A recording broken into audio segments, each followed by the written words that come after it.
नमस्कार दोस्तों, यही वो स्ट्रेट ऑफ हॉर्मुज है जहां अमेरिका की गर्दन फंसी है। जंग शुरू होने के बाद से ईरान ने इस पर पूरी तरह से कब्जा कर रखा है और अपने मन मुताबिक चुनिंदा देशों के तेल टैंकर को जाने की परमिशन दे रहा है। ईरान पर हजारों बम बरसाने वाले अमेरिका के प्रेसिडेंट ट्रंप बेचारा बनकर यह सब देख रहे हैं। हर रोज इस स्ट्रेट ऑफ हॉर्मुज को खुलवाने के लिए धमकी दे रहे हैं, ईरान से डील करने में जुटे हैं, लेकिन ईरान इस स्ट्रेट ऑफ हॉर्मुज पर खूंटा गाड़कर बैठा है। आखिर यह स्ट्रेट ऑफ हॉर्मुज है क्या? क्यों यहां आकर ईरान से लड़ने में अमेरिका की धुकधुकी बढ़ी है? क्यों स्ट्रेट ऑफ हॉर्मुज खुलवाने के लिए अमेरिका नेटो देशों से कई बार गुहार लगा चुका है, लेकिन कोई देश यहां अपने वारशिप भेजने को तैयार नहीं हो रहा है।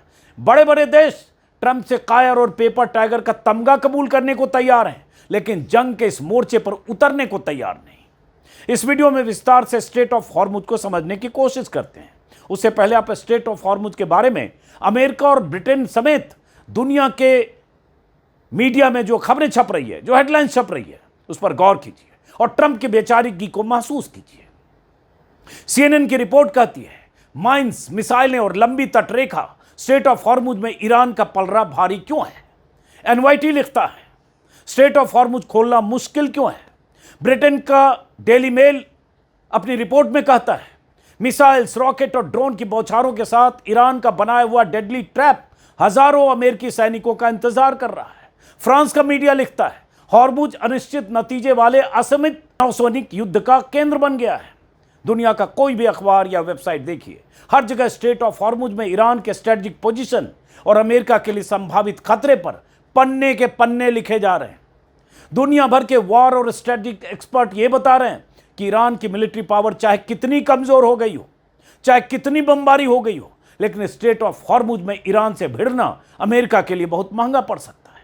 अमेरिका के लिए स्ट्रेट ऑफ हॉर्मुज पर कब्जे की लड़ाई लड़ना किल बॉक्स हो सकता है। ऐसा क्यों लिखा जा रहा है? अगर अमेरिका स्ट्रेट ऑफ हॉर्मुज खुलवाने आया तो कैसे ईरान उसे फंसाकर भयंकर नुकसान पहुंचा सकता है? यह जानने से पहले समझिए स्ट्रेट ऑफ हॉर्मुज है क्या, फिर आपको बताते हैं कि ईरान से वहां टकराना अमेरिका के लिए क्यों महंगा पड़ सकता है। यह है स्ट्रेट ऑफ हॉर्मुज।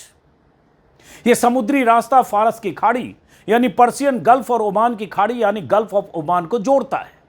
अरब सागर तक जाने का यह एकमात्र समुद्री रास्ता है। खाड़ी के तेल को दुनिया तक पहुंचाने का भी यह एकमात्र गेटवे है। आसपास के देश मैप में आपको दिख रहे होंगे। स्ट्रेट का यह संकरा और समुद्री रास्ता करीब 32 किलोमीटर चौड़ा है।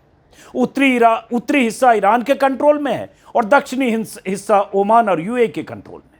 संकरा होने की वजह से यहां जहाजों के आने जाने के लिए 2-2 किलोमीटर की 2 लेन है। बीच में 2 किलोमीटर का बफर जोन है, यानी बहुत कंजेस्टेड चोक पॉइंट है। हर रोज इस रास्ते से लगभग 100 से 125 जहाज गुजरते हैं, कभी कम या ज्यादा भी होते हैं। इनमें 25 से 35 बड़े तेल टैंकर होते हैं, बाकी तमाम तरह के सामानों को ढोने वाले कार्गो शिप होते हैं। दुनिया के कुल समुद्री तेल व्यापार का लगभग 20% हिस्सा इसी रास्ते से गुजरता है।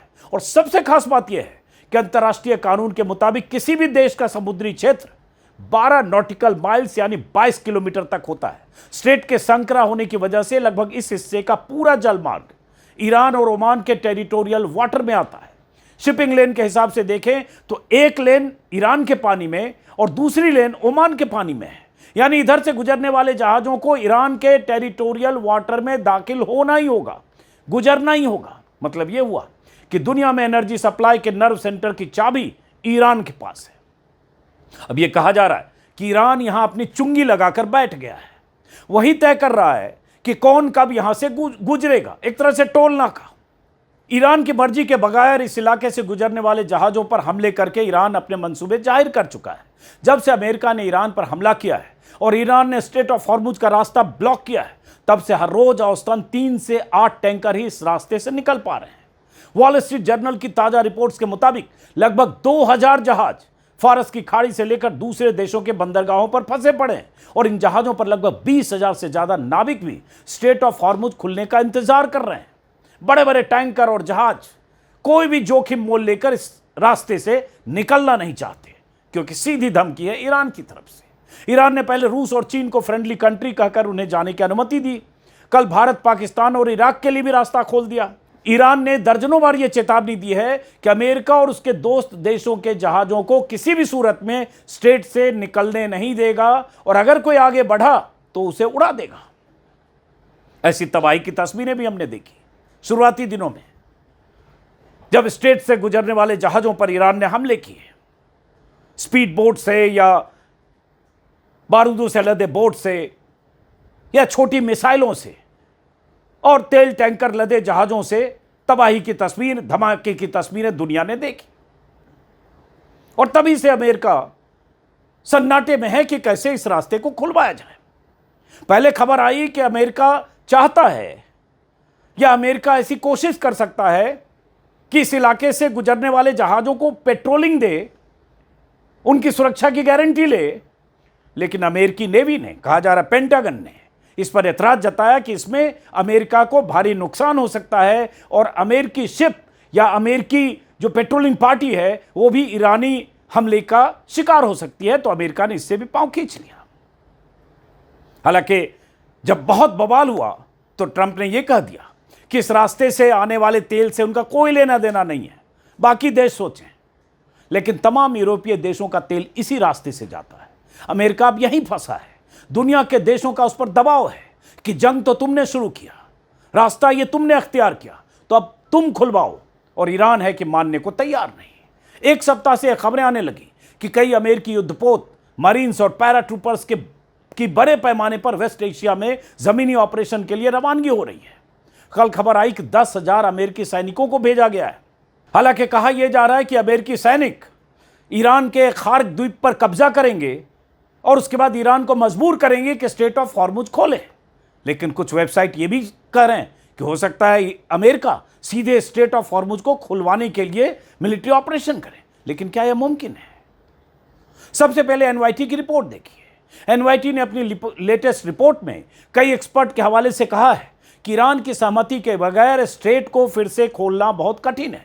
यह संकरा और उथला इलाका है जिससे जहाज ईरान के पहाड़ी तटों के काफी करीब आ जाते हैं। यह इलाका एसिमेट्रिक वॉरफेयर टैक्टिक्स के हिसाब से ईरान के लिए बहुत मुफीद है। यहां ईरान अपने छोटे और बिखरे हुए हथियारों का इस्तेमाल करता है।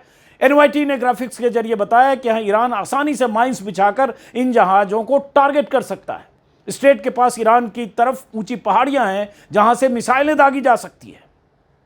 अमेरिकी यूनिवर्सिटी के एक प्रोफेसर कैटलिन टॉलमेज के मुताबिक ईरानियों ने इस बात पर काफी सोचा है कि भूगोल का अपने फायदे के लिए कैसे इस्तेमाल किया जाए। उनके हथियार छोटे हो सकते हैं लेकिन उन्हें चट्टानों, गुफाओं और सुरंगों में छिपाना आसान है। फिर तट के पास से नजदीकी दूरी पर इस्तेमाल करना भी आसान है। ऑस्ट्रेलियन नेशनल यूनिवर्सिटी की जेनिफर पार्कर के मुताबिक स्ट्रेट की चौड़ाई और ईरान से इसकी निकटता ही इसे इतना मुश्किल बनाती है। इस जलमार्ग में हमला होने पर जहाजों के पास रिएक्शन के लिए बहुत कम समय होता है, यानी मिसाइल या ड्रोन को रोकने के लिए रिएक्शन टाइम कुछ ही मिनटों का हो सकता है और उतने में तबाही मचा सकता है Iran. Centre for strategic and international studies के सलाहकार और रिटायर्ड कर्नल के हवाले से कहा गया है कि उनके पास कई ऐसी जगह हैं जहां वो मिसाइल बैटरियां लगा सकते हैं। खास बात यह है कि वो मोबाइल है, उन्हें खोजना और निशाना बनाना कठिन होगा। ये अमेरिकी अखबार छाप रहे हैं। कहा जा रहा है कि ईरान ने दसियों साल से स्ट्रेट ऑफ हॉर्मुज को ध्यान में रखकर खतरनाक किस्म की तैयारी की है। उसके पास 2000 से 6000 के बीच नेवल माइंस हैं जिन्हें बिछाकर ईरान तबाही मचा सकता है। उसके पास छोटी छोटी टॉर्पीडो बोट्स का जखीरा है जो अचानक तेज रफ्तार से पहुंचकर हमला कर सकती है। और ये सबमर्सिबल टॉर्पीडो बोट्स पानी के 10 फीट नीचे छिपकर अचानक सतह पर आकर हमला करने की क्षमता रखती हैं। ईरान की ऐसी बोट्स किसी भी शिप के लिए मुसीबत बन सकती है। अमेरिका और ब्रिटेन समेत दुनिया भर के एक्सपर्ट्स ट्रंप के मंसूबों का पोस्टमार्टम करके यह आकलन करने में जुटे हैं कि अगर ईरान ने अमेरिकी धमकियों के सामने या किसी डील का हिस्सा बनकर स्ट्रेट ऑफ हॉर्मुज नहीं खोला तो ट्रंप वहां किन विकल्पों पर विचार कर सकते हैं। कहा जा रहा है कि अगर अमेरिका ने मिलिट्री ऑपरेशन के बारे में सोचा तो एक बहुत बड़ा अभियान होगा। माइंस हटाने के लिए जहाजों की तैनाती होगी, ऊपर से विमान होंगे जो ड्रोन्स को रोकेंगे और तट पर मिसाइल ठिकानों पर हमले करेंगे। लेकिन इस संकरे इलाके में युद्धपोत ले जाना जोखिम वाला काम होगा क्योंकि वहां रास्ता इतना संकरा है। कई एक्सपर्ट्स का कहना है कि डिस्ट्रॉयर के डिफेंस सिस्टम इस तरह की नजदीकी लड़ाई के लिए डिजाइन नहीं किए गए हैं। जहाज का हर हिस्सा हमले के प्रति संवेदनशील है और सबसे बड़ा खतरा समुद्री बारूदी सुरंगों से यानी नेवल माइंस से हो सकती है। सीएनए के विशेषज्ञ जोनाथन श्रीडेन ने कहा कि अगर पानी में माइंस का खतरा है तो सब कुछ बदल जाता है। कोई भी नौसेना अपने बड़े जहाज ऐसे जलमार्ग में नहीं भेजेगी जहां माइंस हो सकती है। माइंस हटाने में हफ्तों लग सकते हैं और इसमें अमेरिकी सैनिक सीधे खतरे में होंगे। इन टीमों को खुद भी सुरक्षा की जरूरत होगी, जिसमें एयर डिफेंस शामिल है। सीएनएन की रिपोर्ट के मुताबिक कई मायनों में ईरान स्ट्रेट ऑफ हॉर्मुज में बढ़त बनाए हुए है। इसकी एक वजह ईरान का अनकन्वेंशनल वारफेयर मेथड्स है और दूसरा उसकी भौगोलिक स्थिति। ईरान के पास लगभग 1000 मील लंबी तटरेखा है जहां से वह एंटी शिप मिसाइलें दाग सकता है। ये मिसाइल सिस्टम मोबाइल होते हैं जिससे उन्हें नष्ट करना आसान नहीं होता। ईरान के उत्तरी तट पर पहाड़ है, घाटियां हैं, बस्तियां और छोटे आइलैंड्स हैं जिससे हथियारों को छिपाना और हमलों का पता लगाना और भी मुश्किल हो जाता है। विश्लेषकों के मुताबिक जंग शुरू होने के बाद ईरान की कुछ सैन्य क्षमताएं कम हुई है, बहुत हद तक कम हुई, जैसा ट्रंप बार बार दावा कर रहे हैं, लेकिन खतरा पूरी तरह से खत्म नहीं हुआ है।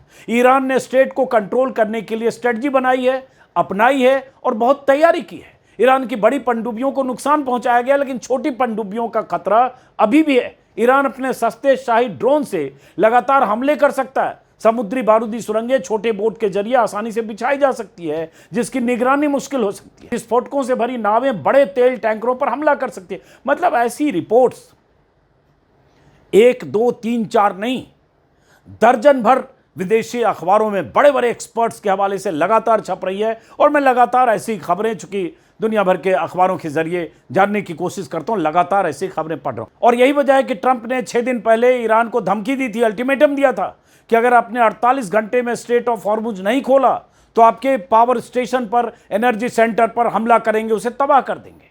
लेकिन बाद में ट्रंप ने फिर 5 दिन की मियाद तय की और अब 10 दिन का वक्त मुकर्रर किया है। कहा जा रहा है कि इस बीच ईरान से ट्रंप बात करने, उसे समझाने और कोई डील करने में लगे, लेकिन समझ में नहीं आ रहा है कि स्ट्रेट ऑफ हॉर्मुज कैसे खुले।